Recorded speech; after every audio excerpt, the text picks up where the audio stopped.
Assalamualaikum warahmatullahi wabarakatuh. Hai pendengar setia podcast Dakwah Media Tansinkos.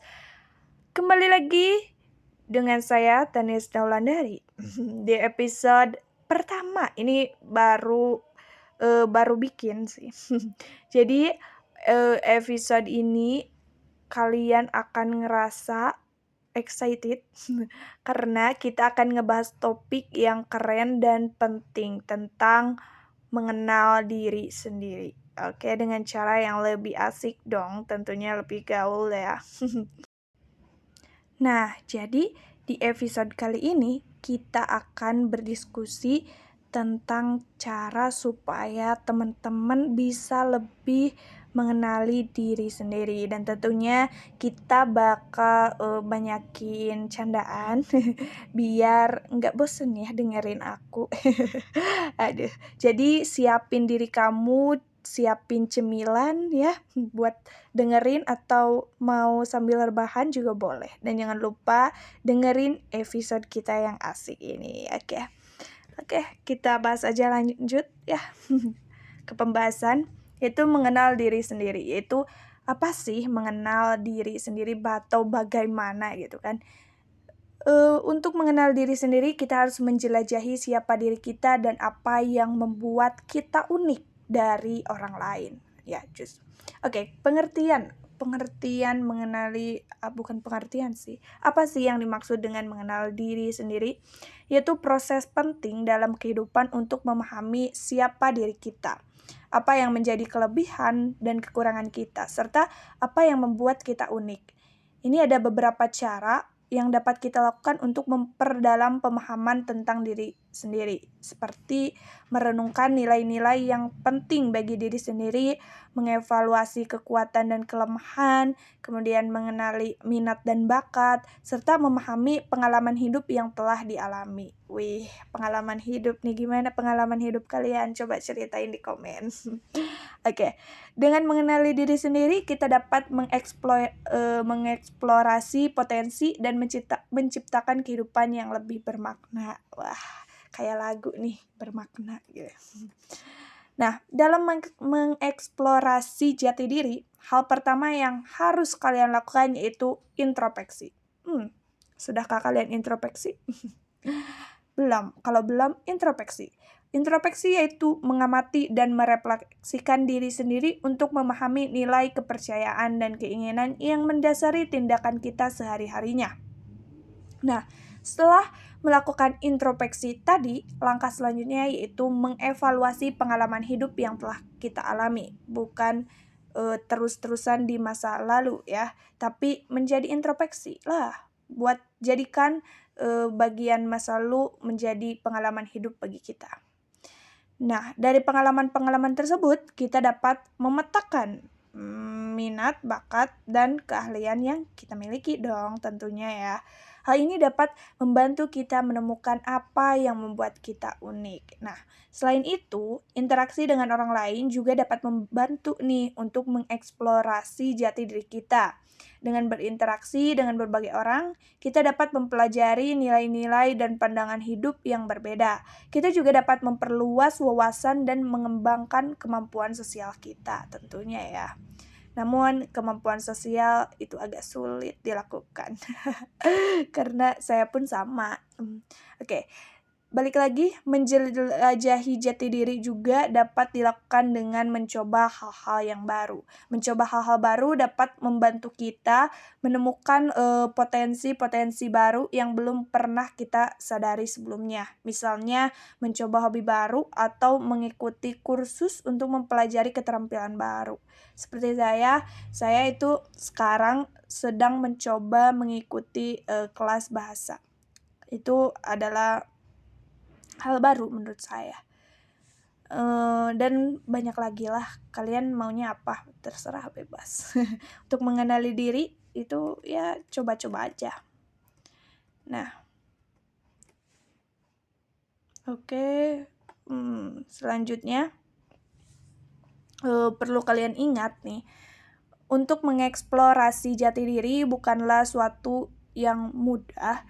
namun prosesnya itu memerlukan ketekunan, kesabaran, dan keterbukaan diri. Nah, namun dengan mengeksplorasi jati diri, kita dapat menemukan kebahagiaan dan kepuasan yang lebih dalam hidup ini. Wih, gaya. Oke, ada beberapa contoh nih yang bisa membuat kita unik. Oke, yang pertama apa sih? Yang pertama itu bakat dan minat kalian. Nah, setiap orang itu pasti memiliki bakat dan minat yang berbeda-beda, gak sama, semuanya gak sama ya. Ya, ingat. Ada yang pandai dalam bidang seni misalnya, terus ada yang bidang dalam olahraga, musik, terus desain, terus menjahit atau apapun lah. Bakat dan minat ini juga jadi ciri khas yang bisa menjadi kita unik gitu. Misalnya, ada orang yang memiliki bakat dalam bidang musik dan bisa memainkan beberapa alat musik sekaligus. Itu ada kan? Ya, berarti unik kan orang itu. Nah, kemudian selain bakat dan minat ada juga kepribadian. Nah, kepribadian juga menjadi salah satu hal yang membuat kita unik loh, guys. Setiap orang pasti memiliki karakter atau sifat yang berbeda-beda. Seperti sabar, seperti saya. Oh enggak, humoris. Nah, humoris tuh kayaknya saya suka sama AA Sunda. Elah, AA Sunda mah humoris cenah. Terus ada juga yang pendiam, ada. Kemudian anu galak, aya galak, bukan galak, marah. Kenapa Sunda saya keluar ya? Oke, dan lain sebagainya ya. Nah, kepribadian ini memiliki misalnya contohnya gimana sih?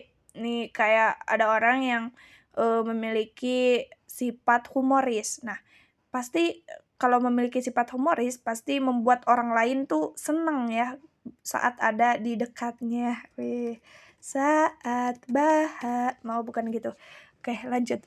Kemudian ada pengalaman hidup. Pengalaman hidup yang pernah kita alami juga bisa menjadi ciri khas yang membuat kita unik nih. Setiap orang memiliki pengalaman hidup yang berbeda-beda, baik itu pengalaman positif maupun negatif. Nah, ada orang yang pernah mengalami misalnya kecelakaan. Kemudian dia berhasil bangkit dari keterpurukannya sehingga ia bisa menjadi inspirasi nih bagi orang lain. Oke. Kemudian ada latar belakang budaya, itu juga bisa menjadi ciri khas yang membuat kita unik. Nah, karena setiap daerah itu memiliki budaya yang berbeda-beda, apalagi di Indonesia, sangat banyak banget budaya, adat istiadat, bahasa, makanan khasnya ada. Nah, sehingga latar belakang budaya ini bisa nih jadi untuk mengenali diri sendiri. Oke, kemudian penampilan fisik. Penampilan fisik juga menjadi ciri khas yang membuat kita unik. Setiap orang itu memiliki bentuk tubuh, warna kulit, fitur wajah yang berbeda-beda kan. Nah, ada orang yang memiliki warna mata yang unik ya, seperti mata warna hijau itu mah bule atau abu, ada gak kucing gitu ya, kucing. Oke, itu beberapa. Nah, terus ini ada sebuah kisah nih. Jadi ada seorang wanita yang sebelumnya itu selalu ngerasa nggak puas gitu sama dirinya sendiri. Ia selalu ngebandingin dirinya dengan orang lain dan merasa kurang baik gitu. Namun pada suatu hari ia memutuskan untuk berhenti membandingkan dirinya dengan orang lain dan mulai menerima dirinya apa adanya. Ia fokus pada kelebihan dan kelebihan-kelebihannya dan menghargai setiap hal kecil yang ia lakukan dengan baik. Ia juga mulai merawat dirinya dengan lebih baik seperti mengatur pola makan atau berolahraga gitu secara teratur. Nah, dalam waktu singkat nih, ia ngerasa lebih bahagia dan percaya diri. Bahkan dia bisa memulai usaha kecil-kecilan yang sekarang berkembang dengan pesat. Jadi kunci kesuksesannya itu adalah dengan apa? Dengan mencintai dirinya sendiri terlebih dahulu. Semoga kisah tadi menginspirasi kalian teman-teman semua yang sedang di fase belum bisa nih mencintai dirinya sendiri dan belum bisa menerima diri teman-teman sekalian. Ketika kita mencintai diri sendiri, kita bisa menjadi lebih baik dan mencapai banyak hal yang kita inginkan. Dan itulah mungkin podcast dakwah media Tansiskos tentang mengenal diri sendiri. Semoga informasi yang saya sampaikan bisa bermanfaat untuk teman-teman semua yang mungkin sedang berada di fase kesulitan ya untuk mengenali diri sendirinya. Ingatlah selalu bahwa setiap orang itu unik dan berharga. Jadi jangan pernah merasa inferior terhadap orang lain. Sebelum kita akhiri podcast ini, aku mau bagi-bagi zok. Zok apa candaan sih? Candaan ya. Apalah itu namanya. Jadi gini, kenapa manusia itu nggak bisa hidup tanpa cinta? Apa? Karena jawabannya tuh karena kalau hidup tanpa cinta namanya bukan manusia lagi, tapi ngerti gak sih? Oke, maaf ya. Aduh, kurang lucu deh kayaknya. Oke, baiklah kita akhiri aja podcast ini dengan pesan positif ya. Jadilah dirimu sendiri dan nikmati hidupmu dengan santai dan asik ya. Terima kasih sudah mendengarkan dan sampai jumpa di podcast selanjutnya. Wassalamualaikum warahmatullahi wabarakatuh.